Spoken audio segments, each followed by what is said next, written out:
Hello, bachcho. Let's read this question. So this question says a plain electromagnetic wave of frequency 25 megahertz travels in free space along the positive x direction at a particular point in the space and time E is equal to 6.3 volt per meter along j cap. The magnetic field B at this point is okay.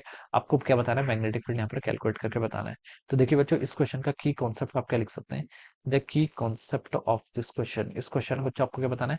Magnetic field यहाँ पर calculate करके बताना है. Okay. ये आपका किस पर based question है? This question is based upon the EM wave. ये आपका ईएम वेव पर बेस्ड क्वेश्चन है. ओके. तो देखिए बच्चों, इसको सॉल्व करते हैं. ईएम वेव की आपको फ्रीक्वेंसी गिवन कर रखी है और बोल रखा है कि आपकी ये एक्स एक्सिस का क्या कर रही है? मूव कर रही है. ओके. तो देखिए बच्चों, ईएम वेव होता क्या है? ईएम वेव आपकी इलेक्ट्रोमैग्नेटिक वेव होती है जिसमें आपका इलेक्ट्रिक फील्ड और मैग्नेटिक फील्ड क्या करता है? ऑसिलेट करता है परपेंडिकुलर टू ईच अदर, एक दूसरे के परपेंडिकुलर होता है. And also the direction of the, जो उनकी क्या होती है, direction of propagation of wave होती है, it is perpendicular to the direction of oscillation of the wave. Okay. Oscillation of wave की क्या होती है? आपकी परपेंडिकुलर होती है. ये हम बता सकते हैं. या फिर हम इसको ऐसे लिख सकते हैं. देखिए, जो आपका E vector cross B vector होता है, ये आपका पैरेलल होता है किसके? आपके सी वेक्टर के. या फिर आप इसको इन जनरल ऐसे लिख सकते हैं. आपका जो E vector cross B cap होगा, ये किसके इक्वल होगा? आपका सी कैप के होगा. Okay. By this we can find out the direction. Okay. अगर हमें किसी दो की डायरेक्शन पता है तो हम तीसरे की क्या कर सकते हैं? डायरेक्शन फाइंड आउट कर सकते हैं with the help of this formula. Okay. अब देखिए बच्चों, यहाँ पर हम क्या लिख सकते हैं? एक रिलेशन होता है. देखिए, आपका ई इज इक्वल टू आपका बी सी के इक्वल होता है. ये रिलेशन क्या बताता है आपको? देखिए, अगर आपको इलेक्ट्रिक फील्ड पता है किसी भी इंस्टेंट पर, okay, at the same instant and at the same mathematics same time पर, ओके, आप E is equal to B C से क्या बता सकते हैं? इलेक्ट्रिक फील्ड और मैग्नेटिक फील्ड की बता सकते हैं. ओके. किसी टाइम पर आपका कितना, ओके. ये रिलेशन आपका होल्ड करता है. ऑलराइट. बच्चों देखिए, यहाँ से हमें क्या पता करना है? मैग्नेटिक फील्ड पता करना है. तो मैग्नेटिक फील्ड क्या हो जाएगा? यहाँ से बी इज इक्वल टू आपका ई बाई सी के इक्वल हो जाएगा. ओके. और आपको देखिए ई और ई की वैल्यू गिवन कर रखी है.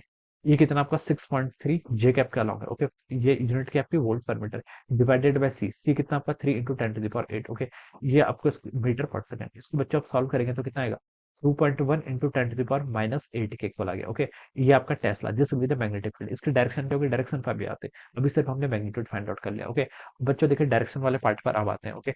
इलेक्ट्रिक फील्ड की डायरेक्शन देखिए गिवन कर रखी है.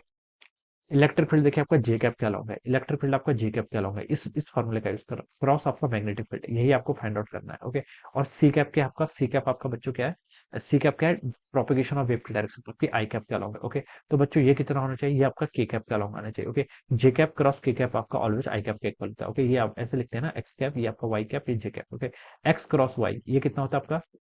ये के कैप होता है. के कैप नहीं, जेड, जेड या के कुछ भी लिख लीजिए. ओके. एक्स क्रॉस वाई क्या होता है आपका? जेड के इक्वल. ओके. और वाई क्रॉस जेड क्या होता है आपका? एक्स के इक्वल. ठीक है. ये ऐसा रोटेट करता है. This is the order. Okay. यहाँ पर क्या? जे क्रॉस आई. जे क्या होता है आपका? जे क्रॉस के, सॉरी, वाई क्रॉस जेड बोल रहा है बेसिकली. वो किसके इक्वल होगा? एक्स के इक्वल. तो आपका पॉजिटिव आई के इक्वल होगा. तो मैग्नेटिक फील्ड की डायरेक्शन क्या आएगी आपकी? पॉजिटिव. मैग्नेटिक फील्ड बोला ना, हाँ. तो मैग्नेटिक फील्ड, ये आपका मैग्नेटिक फील्ड तो ये है. ओके. तो ये आपका के कैप का अलॉन्ग होगा. तो के कैप के अलॉन्ग हो जाएगा. Okay.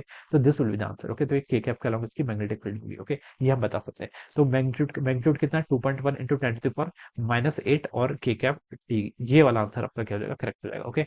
This will be the right answer. तो हम बच्चों बता सकते हैं option B will be the correct answer of this question. Okay. So this is how we will solve this problem. So I hope you all understood this concept. All the best and thank you so much.